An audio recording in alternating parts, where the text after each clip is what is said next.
Hello friends, and welcome to this calm reading of the short story entitled The Garden of Spices. Let us unwind. Let us find a safe and comfortable place to relax. Your bed, your couch, your favorite chair. And let us begin this story.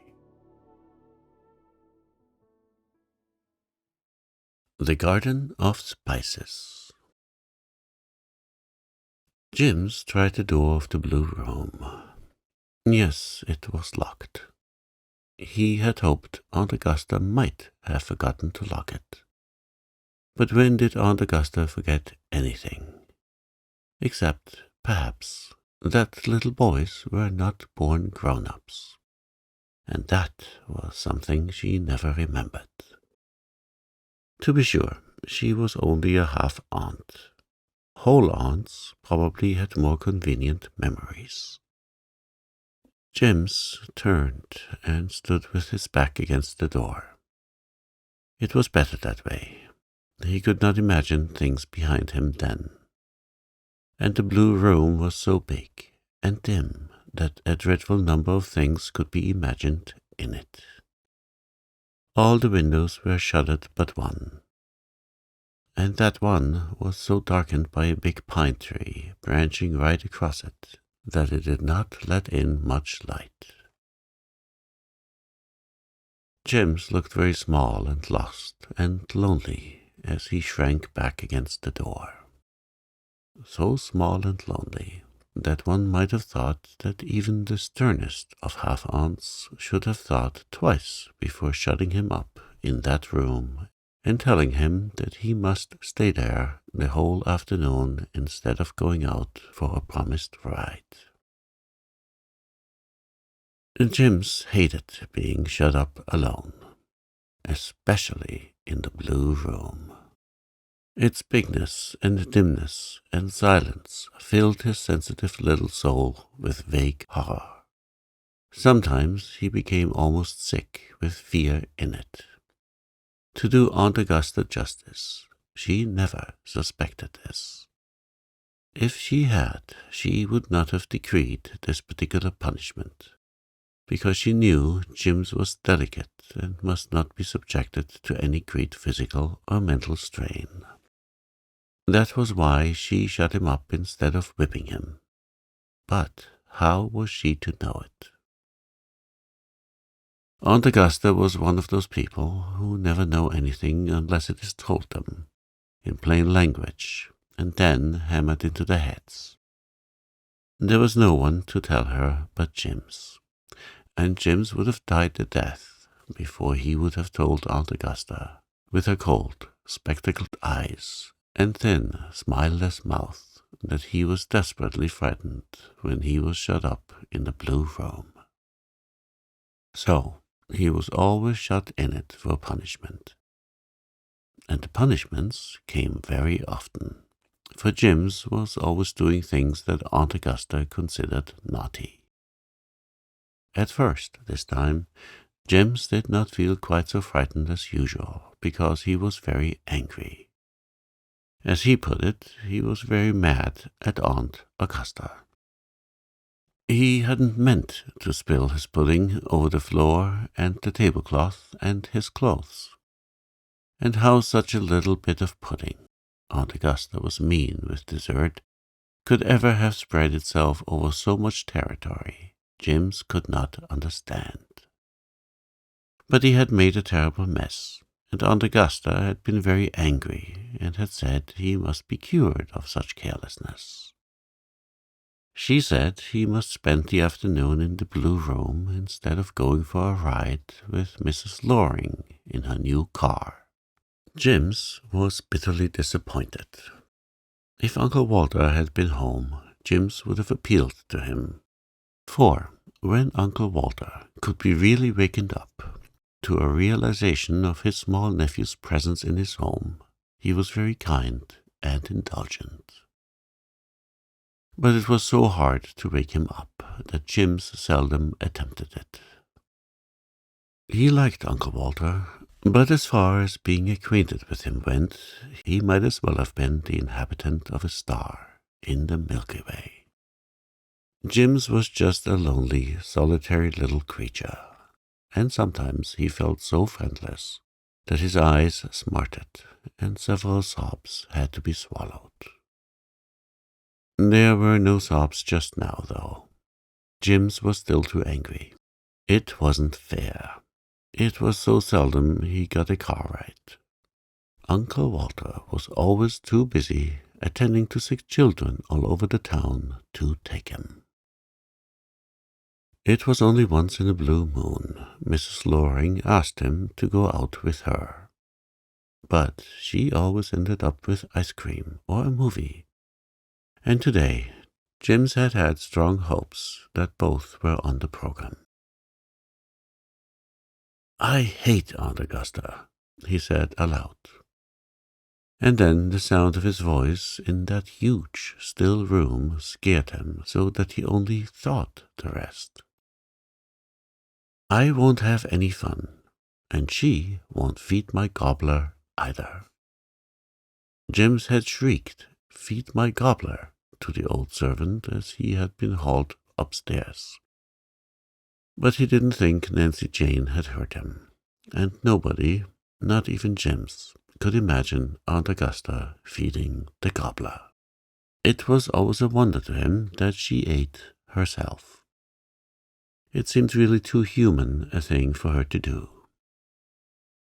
"I wish I had spilled that pudding on purpose," Jims said vindictively, and with the saying his anger evaporated.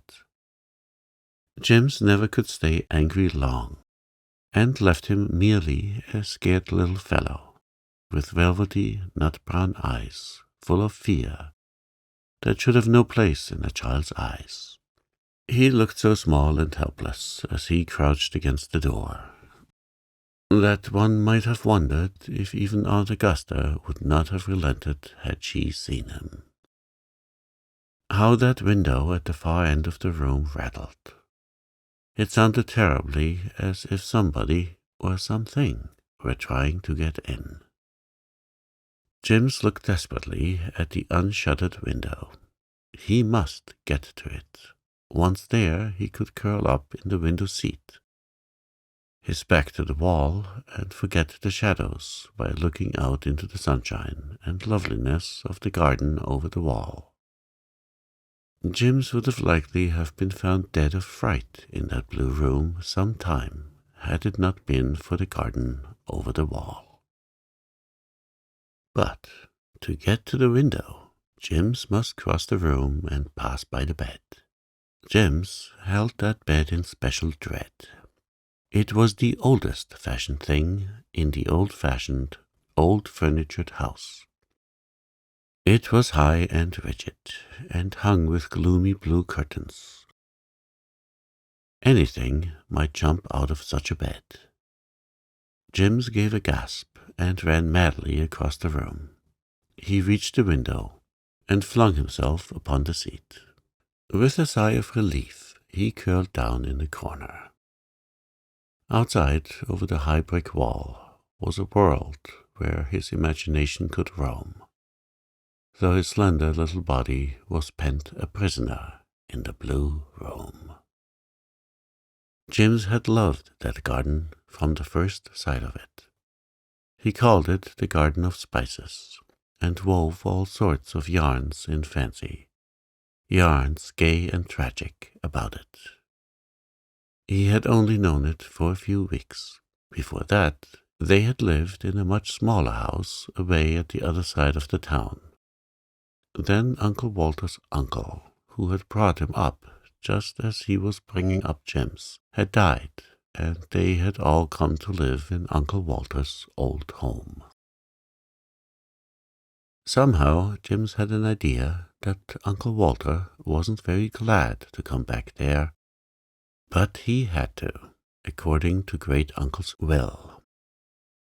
Jims himself didn't mind much. He liked the smaller rooms in their former home better, but the Garden of Spices made up for all. It was such a beautiful spot. Just inside the wall was a row of aspen poplars that always talked in silvery whispers and shook their dainty, heart-shaped leaves at him. Beyond them, under scattered pines, was a rockery where ferns and wild things grew. It was almost as good as a bit of woods, and Jims loved the woods, though he scarcely ever saw them. Then past the pines were roses just breaking into June bloom. Roses in such profusion as Jims hadn't known existed, with dear little paths twisting about among the bushes. It seemed to be a garden where no frost could blight or rough wind blow. When rain fell, it must fall very gently. Past the roses one saw a green lawn, sprinkled over now with the white ghosts of dandelions, and dotted with ornamental trees. The trees grew so thickly that they almost hid the house to which the garden pertained. It was a large one of grey-black stone, with stacks of huge chimneys. Jims had no idea who lived there. He had asked Aunt Augusta, and Aunt Augusta had frowned and told him it did not matter who lived there, and that he must never, on any account, mention the next house or its occupant to Uncle Walter. Jims would never have thought of mentioning them to Uncle Walter. But the prohibition filled him with an unholy and an unsubduable curiosity. He was devoured by the desire to find out who the folks in that tabooed house were. And he longed to have the freedom of that garden. Jims loved gardens. There had been a garden at the little house, but there was none here. Nothing but an old lawn that had been fine once, but was now badly run to seed. Jims had heard Uncle Walter say that he was going to have it attended to, but nothing had been done yet. And meanwhile, here was a beautiful garden over the wall which looked as if it should be full of children. But no children were ever in it, or anybody else apparently. And so, in spite of its beauty, it had a lonely look that hurt Jims. He wanted his Garden of Spices to be full of laughter. He pictured himself running in it with imaginary playmates. And there was a mother in it, or a big sister, or at the least a whole aunt who would let you hug her and would never dream of shutting you up in chilly, shadowy, horrible blue rooms. "It seems to me," said Jims, flattening his nose against the pane, "that I must get into that garden or bust." Aunt Augusta would have said icily, "We do not use such expressions, James," but Aunt Augusta was not there to hear. "I'm afraid the very handsome cat isn't coming today," sighed Jims. Then he brightened up. The very handsome cat was coming across the lawn. He was the only living thing, barring birds and butterflies, that Jims ever saw in the garden. Jims worshipped that cat. He was jet black, with white paws and dicky, and he had as much dignity as 10 cats. Jim's fingers tingled to stroke him. Jims had never been allowed to have even a kitten, because Aunt Augusta had a horror of cats. And you cannot stroke gobblers. The very handsome cat came through the rose garden paths. On its beautiful paws, ambled daintily around the rockery, and sat down in a shady spot under a pine tree, right where Jims could see him, through a gap in the little poplars. He looked straight up at Jims and winked. At least, James always believed and declared he did. And that wink said, or seemed to say, plainly, "Be a sport, come down here and play with me. A fig for your Aunt Augusta." A wild, daring, absurd idea flashed into Jim's brain. Could he? He could. He would. He knew it would be easy. He had thought it all out many times, although until now he had never dreamed of really doing it. To unhook the window and swing it open, to step out on the pine bough, and from it to another that hung over the wall and dropped nearly to the ground, to spring from it to the velvet sward under the poplars. Why, it was all the work of a minute. With a careful, repressed whoop, Jims ran towards the velvet handsome cat. The cat rose and retreated in deliberate haste. Jims ran after him. The cat dodged through the rose paths and eluded Jim's eager hands, just keeping tantalizingly out of reach. Jims had forgotten everything except that he must catch the cat. He was full of a fearful joy, with an elfin delight running through it. He had escaped from the blue room and its ghosts. He was in his garden of spices. He had got the better of mean old Augusta. But he must catch the cat. The cat ran over the lawn, and Jims pursued it through the green gloom of the thickly clustering trees. Beyond them came a pool of sunshine in which the old stone house basked like a huge grey cat itself. More garden was before it and beyond it, wonderful with blossom. Under a huge spreading beech tree in the center of it was a little tea-table. Sitting by the table, reading, was a lady in a black dress. The cat, having lured Jims to where he wanted him, sat down and began to lick his paws. He was quite willing to be caught now, but Jims had no longer any idea of catching him. He stood very still, looking at the lady. She did not see him then, and Jims could only see her profile, which he thought very beautiful. She had wonderful ropes of blue-black hair wound around her head. She looked so sweet that Jim's heart beat.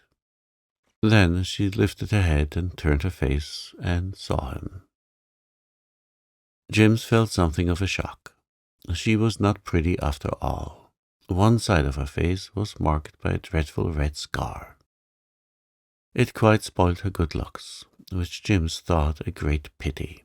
But nothing could spoil the sweetness of her face or the lovingness of her peculiar soft grey-blue eyes. Jims couldn't remember his mother and had no idea what she looked like. But the thought came into his head that he would have liked her to have eyes like that. After the first moment, Jims did not mind the scar at all. But perhaps that first moment had revealed itself in his face. For a look of pain came into the lady's eyes, and almost involuntarily, it seemed, she put a hand up to hide the scar.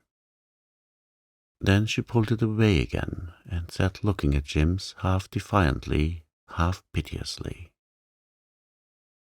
Jims thought she must be angry because he had chased her cat. "I beg your pardon," he said gravely. "I didn't mean to hurt your cat. I just wanted to play with him. He is such a very handsome cat." "But where did you come from?" said the lady. "It is so long since I saw a child in this garden," she added, as if to herself. Her voice was as sweet as her face. Jims thought he was mistaken in thinking her angry, and plucked up heart of grace. Shyness was no fault of Jim's. I came from the house over the wall, he said. My name is James Brander Churchill. Aunt Augusta shut me up in the blue room because I spilt my pudding at dinner. I hate to be shut up, and I was to have a ride this afternoon, and ice cream, and maybe a movie. So I was mad. And when your very handsome cat came and looked at me, I just got out and climbed down. He looked straight at her and smiled. Jim's had a very dear little smile. It seemed a pity there was no mother alive to revel in it. The lady smiled back. I think you did right, she said. You wouldn't shut a little boy up if you had one, would you? Said James. No, dear heart, I wouldn't, said the lady. She said it as if something hurt her horribly. She smiled again gallantly. Will you come here and sit down? She added, pulling a chair out from the table. Thank you, I'd rather sit here, said James, plumping down on the grass at her feet. Then maybe your cat will come to me. The cat came over promptly and rubbed his head against Jim's knee. James stroked him delightedly. How lovely his soft fur felt, and his round, velvety head. I like cats, explained James, and I have nothing but a gobbler. This is a very handsome cat. What is his name, please? Black Prince. He loves me, said the lady. He always comes to my bed in the morning and wakes me by patting my face with his paw. He doesn't mind my being ugly. She spoke with a bitterness James couldn't understand. But you are not ugly, he said. Oh, I am ugly. I am ugly, she cried. Just look at me, right at me. Doesn't it hurt you to look at me? James looked at her gravely and dispassionately. No, it doesn't, he said. Not a bit, he added, after some further exploration of his consciousness. Suddenly the lady laughed beautifully. A faint rosy flush came into her unscarred cheek. James, I believe you mean it.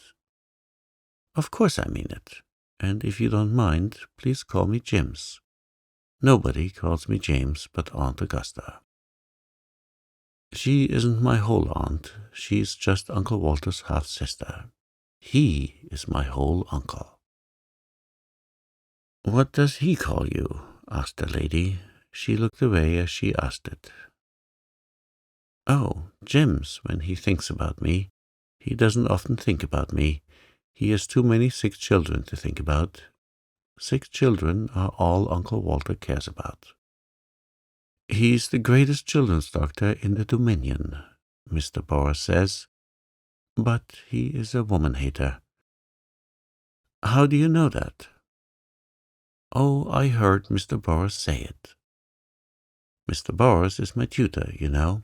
I study with him from 9 till 1. I'm not allowed to go to public school. I'd like to, but Uncle Walter thinks I'm not strong enough yet.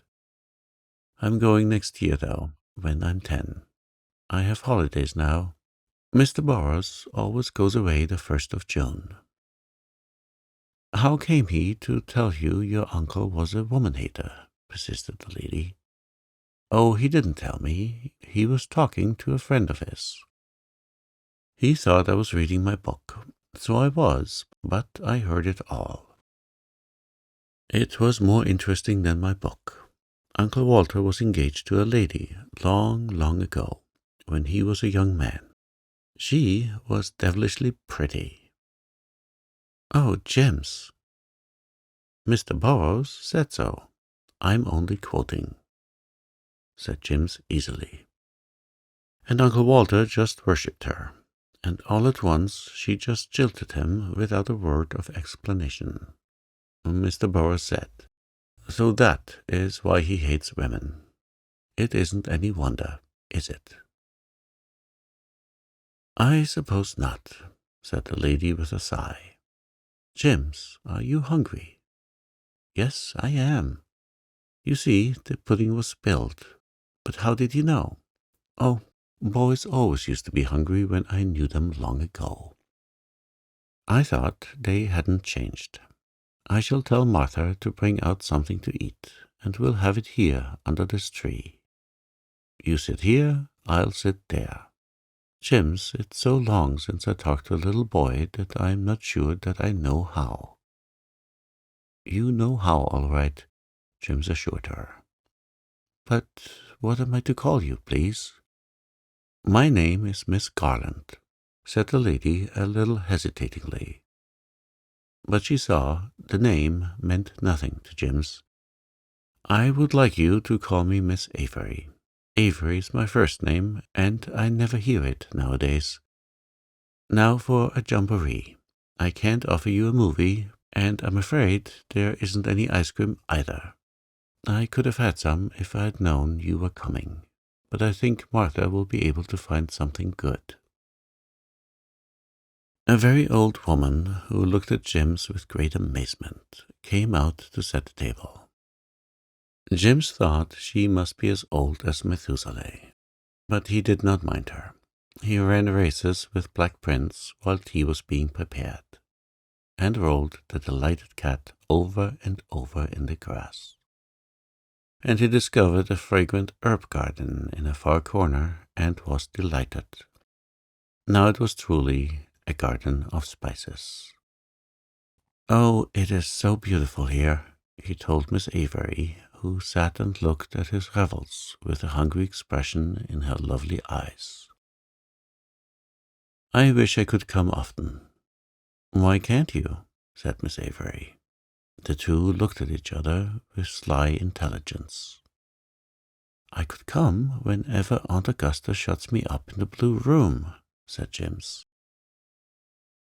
"Yes," said Miss Avery. Then she laughed and held out her arms. Jims flew into them. He put his arms about her neck and kissed her scarred face. "Oh, I wish you were my aunt," he said. Miss Avery suddenly pushed him away.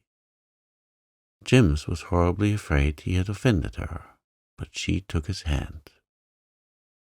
"We'll just be chums, Jims," she said. "That's really better than being relations, after all. Come and have tea." Over that glorious tea table they became lifelong friends, and they had always known each other and always would. The Black Prince sat between them and was fed tidbits. There were such a lot of good things on the table, and nobody to say, "You have had enough, James." James ate until he thought he had enough. Aunt Augusta would have thought he was doomed, could she have seen him. "I suppose I must go back," said Jims, with a sigh. "It will be our supper time in half an hour, and Aunt Augusta will come to take me out." "But you'll come again?" "Yes, the first time she shuts me up. And if she doesn't shut me up, pretty soon I'll be so bad she'll have to shut me up. I'll always set a place for you at the tea table after this, Jims, and when you're not here, I'll pretend you are. And when you can't come, here write me a letter, and bring it when you do come." "Goodbye," said Jims. He took a hand and kissed it.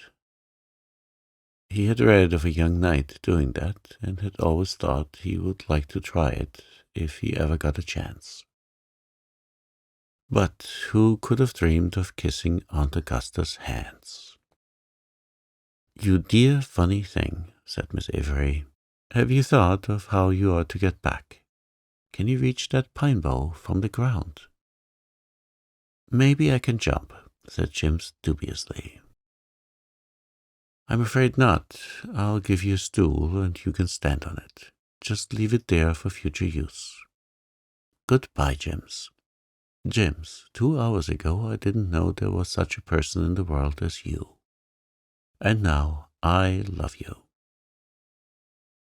Jim's heart filled with a great warm gush of gladness.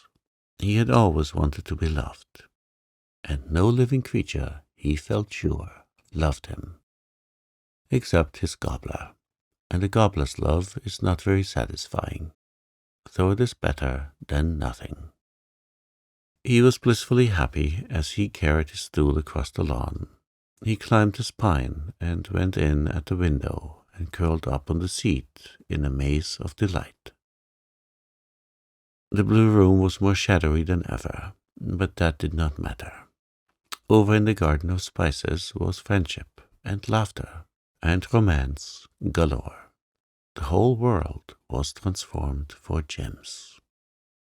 From that time, Jims lived a shamelessly double life.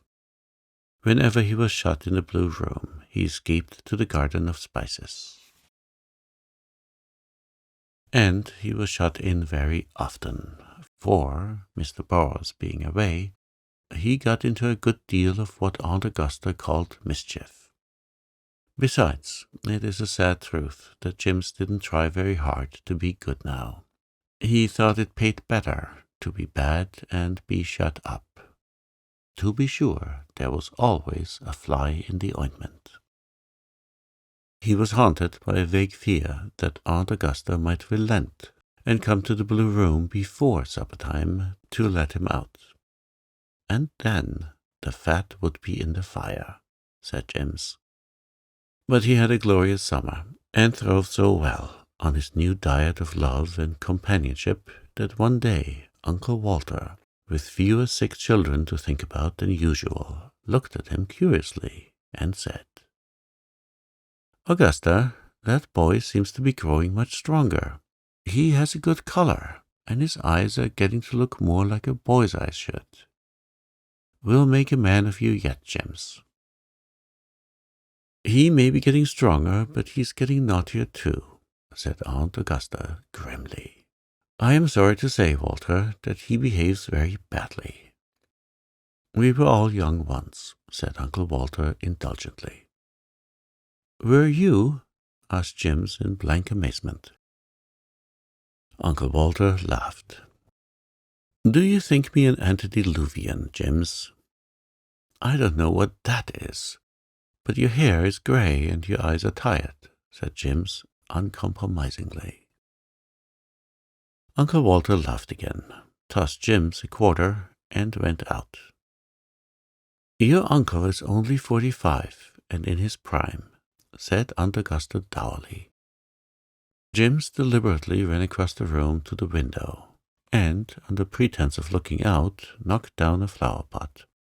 So he was exiled to the blue room, and got into his beloved garden of spices, where Miss Avery's beautiful eyes looked love into his, and the Black Prince was a jolly playmate, and old Martha petted and spoiled him to her heart's content.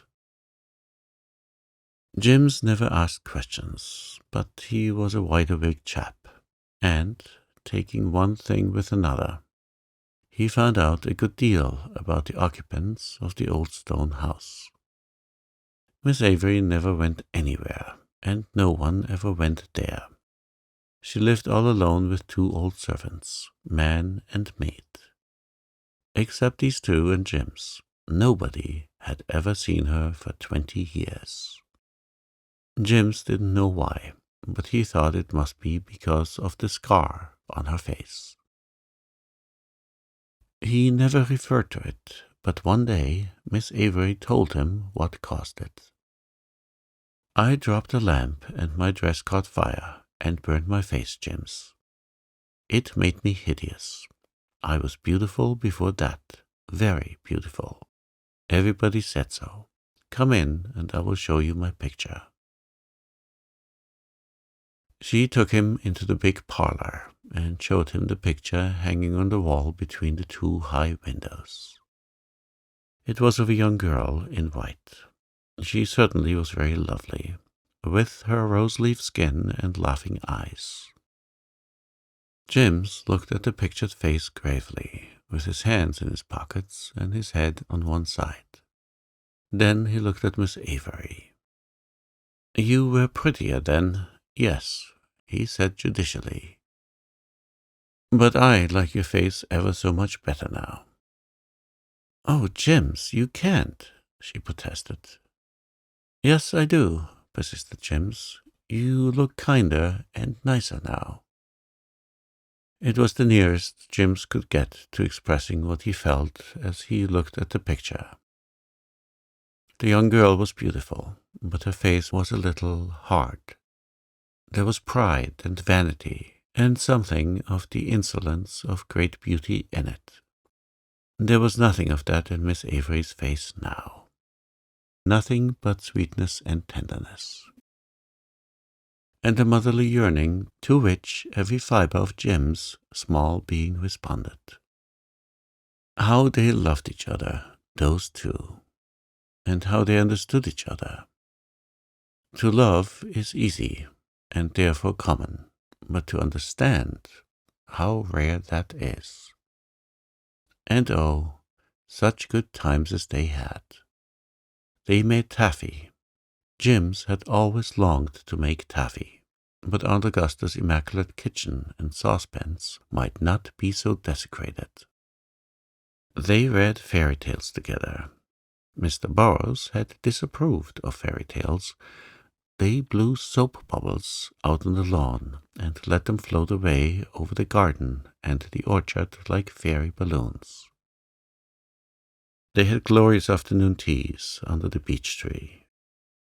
They made ice cream themselves. Jims even slid down the banister when he wanted to. And he could try out a slang word or two occasionally without anybody dying of horror. Miss Avery did not seem to mind it a bit.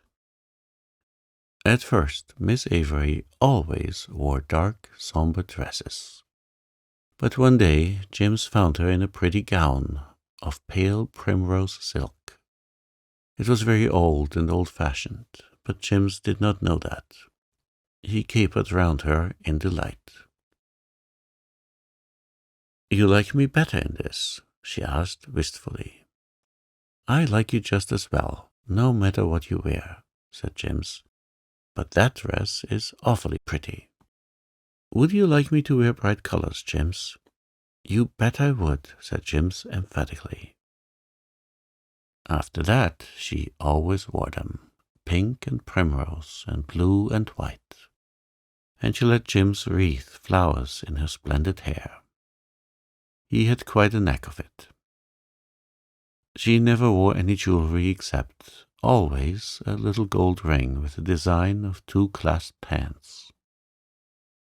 A friend gave that to me long ago, when we were boy and girl together at school, she told Jims once. I never take it off, night or day. When I die, it is to be buried with me.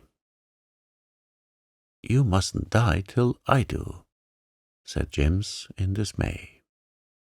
"Oh, Jims, if we could only live together, nothing else would matter," she said hungrily.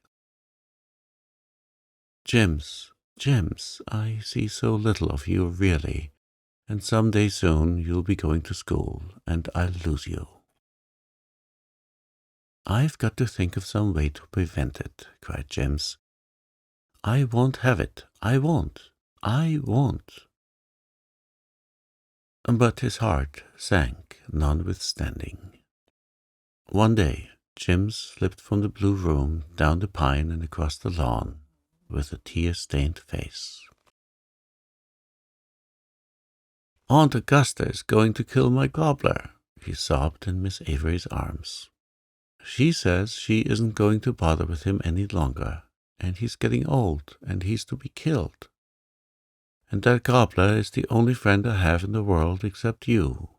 Oh, I can't stand it, Miss Avery."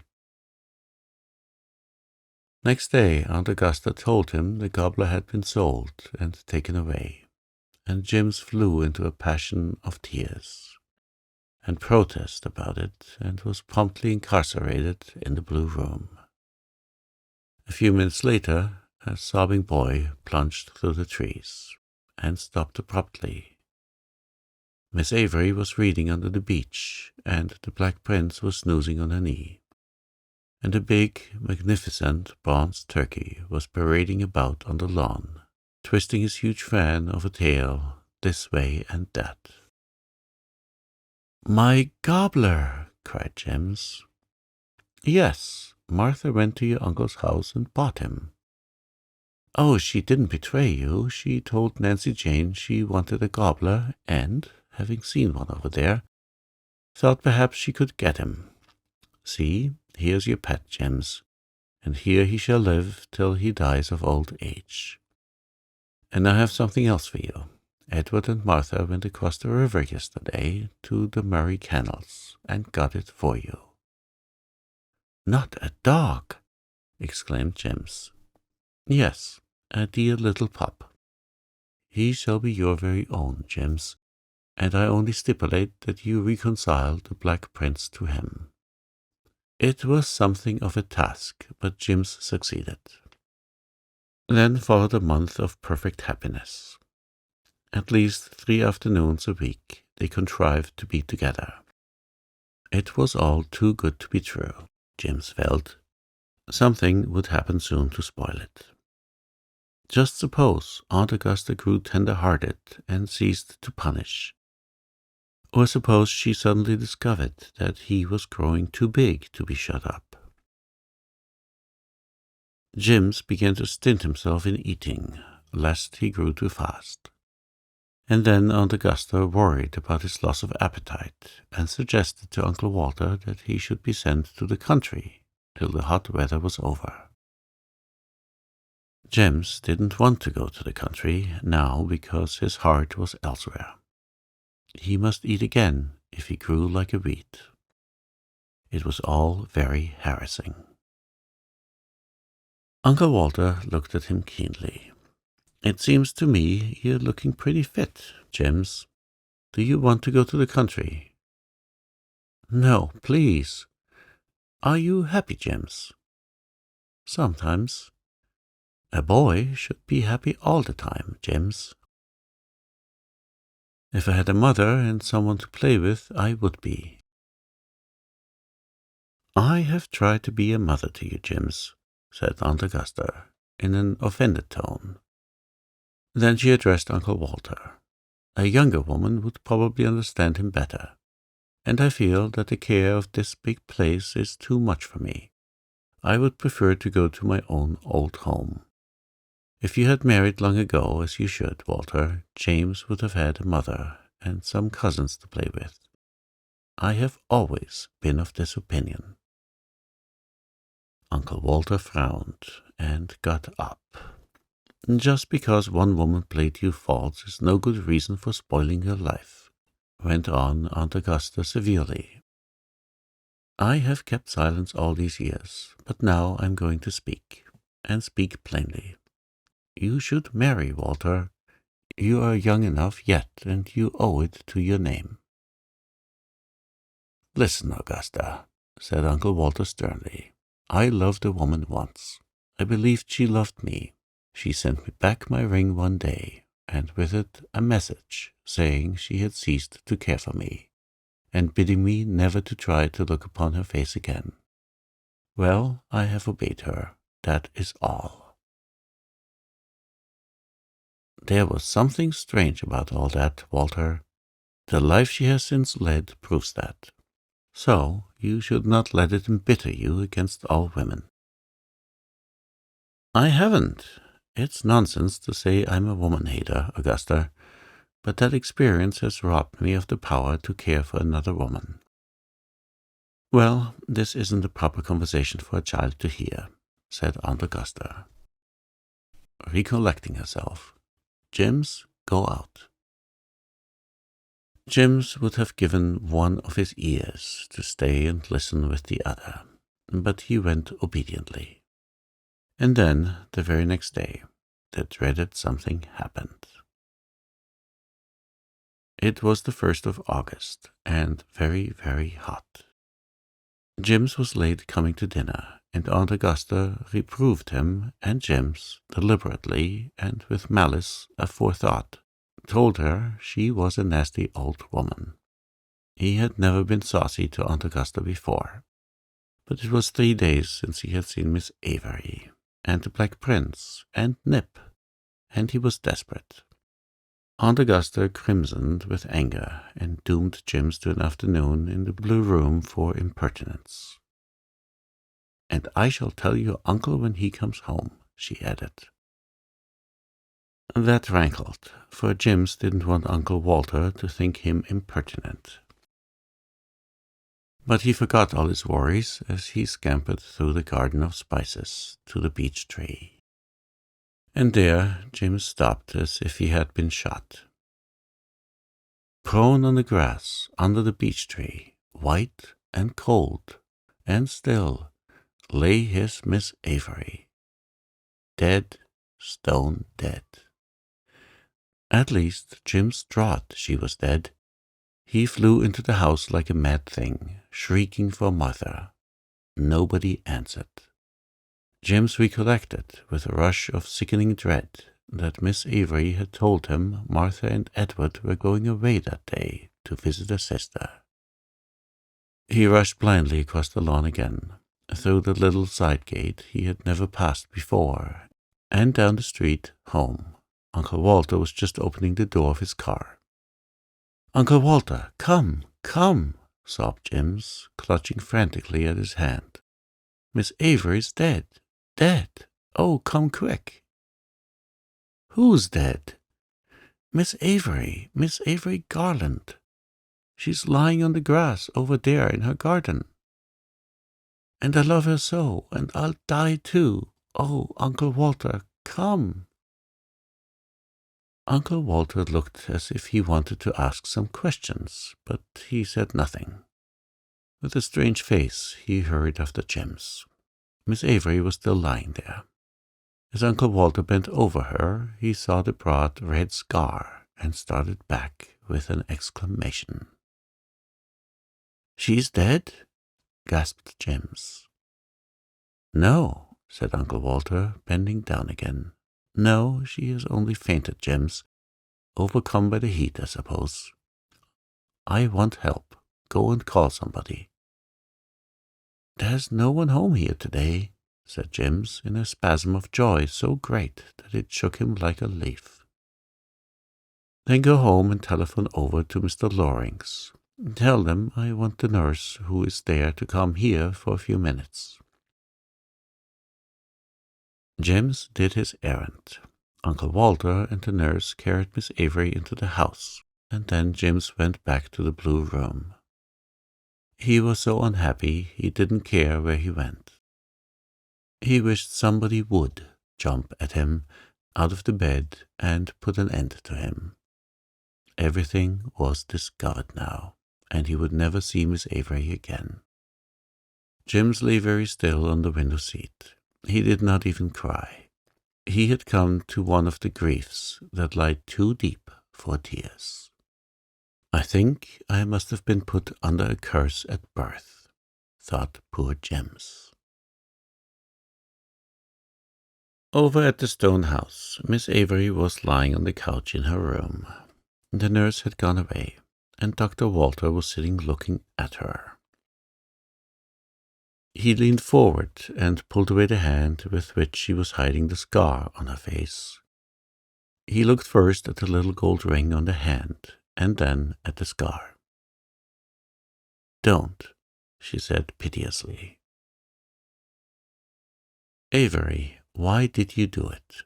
Why did you do it?"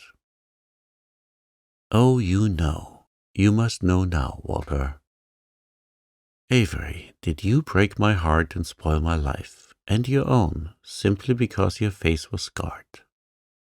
"I couldn't bear to have you see me hideous," she moaned. "You had been so proud of my beauty. I thought you couldn't love me any more. I couldn't bear the thought of looking in your eyes and seeing aversion there." Walter Grant leaned forward. "Look in my eyes, Avery. Do you see any aversion?" Avery forced herself to look. What she saw covered her face with a hot blush.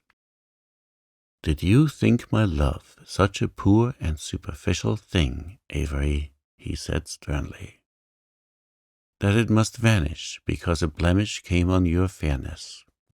Do you think that would change me? Was your own love for me so slight? No, no, she sobbed. I have loved you every moment of my life, Walter. Oh, don't look at me so sternly. If you had even told me, he said, you said I was never to try to look on your face again. And they told me you had gone away. You sent me back my ring. I kept the old one, she interrupted, holding out her hand. The first one you ever gave me. Do you remember, Walter? When we were boy and girl. You robbed me of all that made life worthwhile, Avery. Do you wonder that I've been a bitter man? I was wrong, she sobbed. I should have believed in you, but don't you think I've paid too? Forgive me, Walter. It's too late to atone, but forgive me. Is it too late? He asked gravely. She pointed to the scar. Could you endure seeing this opposite you every day at your table? She asked bitterly. Yes, if I could see your sweet eyes and your beloved smile with it, Avery, he answered passionately. Oh, Avery, it was you I loved, not your outward favor. Oh, how foolish you were, foolish and morbid. You always put too high a value on beauty, Avery. If I had dreamed of the true state of the case, if I had known you were here all these years, why, I heard a rumor long ago that you had married, Avery, but if I had known, I would have come to you and made you be sensible. She gave a little laugh at this lame conclusion. That was so like the old Walter. Then her eyes filled with tears as he took her in his arms. The door of the blue room opened. Jims did not look up. It was Aunt Augusta, of course, and she had heard the whole story. Jims, boy. Jims lifted his miserable eyes. It was Uncle Walter, but a different Uncle Walter. An Uncle Walter with laughing eyes and a strange radiance of youth about him. Poor, lonely little fellow, said Uncle Walter unexpectedly. Jims, would you like Miss Avery to come here and live with us always and be your real aunt? Great snakes, said Jims, transformed in a second. Is there any chance of that? There is a certainty, thanks to you, said Uncle Walter. You can go over to see her for a little while. Don't talk her to death. She's weak yet. And attend to that menagerie of yours over there. She's worrying because the bulldog and gobbler weren't fed. And Jims. But Jims had swung down through the pine and was tearing across the Garden of Spices.